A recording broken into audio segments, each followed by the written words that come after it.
Birinchi avtobusimiz mana Moskva shahridan Toshkentga, ona vatanga qarab yo'nalishda amalga oshirmoqda. Sizlar ushbu avtobusni tanlaganinglar uchun hammalarga kattakon rahmat.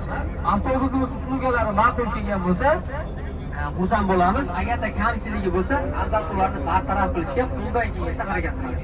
Hozirda sizlarga berilgan pullaringlarning hammaligi yo'lchilar uchun o'tdi 100%. Dokumentida muammosi borlarga pullar hozir voditellar o'zi olindi, ko'rdinglar. Qo'ldan kelgancha bezdepol M12, ya'ni platniy yo'llar bilan ketib, sizlarni sog'-salomat manzilga yetkazib boramiz.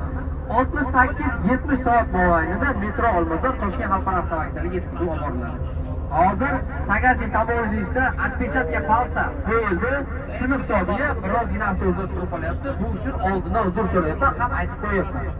Endi qilinadigan rasxodlar tamoyilda Rossiyadan Qozoqqa kirishda 300 rubl yoki 400 rubl tamoyil rasxodi bo'ladi, shuni so'mgalar tushmaslik uchun. Avvalambor hammaga rahmat, yana bir bor bitta olqishlar bilan chiroyli qilib esda qolarlik uchun olqishlar so'raylik. Qattiq bardavom bo'lsin. Hammaga rahmat, salomat bo'ling. Sog' bo'linglar, salomat bo'linglar. Yaxshi yetib olinglar vatanga, Allohga omonat. Rahmatulloh, ko'rishamiz.